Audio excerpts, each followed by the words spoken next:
میاں نواز شریف کے علاج کے لیے تیسرے میڈیکل بورڈ کا معاملہ۔ حکومت کا مقرر کردہ میڈیکل بورڈ آج بدھ 30 جنوری کو میاں نواز شریف کا تفصیلی معائنہ کرے گا، جس کے بعد انہیں طبی سہولتیں دینے یا نہ دینے کا فیصلہ کیا جائے گا۔ میاں نواز شریف کے کچھ ٹیسٹ پی ایچ سی میں پہلے ہی ہو چکے ہیں، جبکہ میڈیکل بورڈ کے معائنے کے بعد طبی سہولتیں دینے یا نہ دینے کے بارے میں فیصلہ ہو جائے گا۔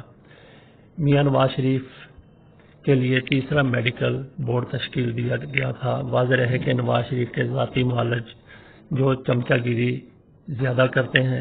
ڈاکٹر عدنان نے کہا کہ ان کے علاج میں کوئی بھی دانستہ یا نادانستہ تاخیر ان کی صحت کو خطرے میں ڈال سکتی ہے۔ ڈاکٹر عدنان نے کہا کہ کئی دن گزرنے کے باوجود میاں نواز شریف کی طبی تشخیص نامکمل ہے۔ نہ ہی نواز شریف کو ہسپتال داخل کیا گیا، نہ ہی بہتر علاج کیا جا رہا ہے۔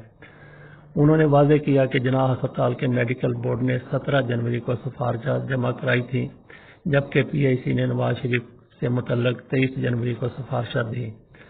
سابق وزیر اعظم کے ذاتی معالج نے اپنے بیان میں مزید کہا کہ نواز شریف کی صحت کے پیش نظر مزید علاج کے لیے فوری جواب کے منتظر ہیں۔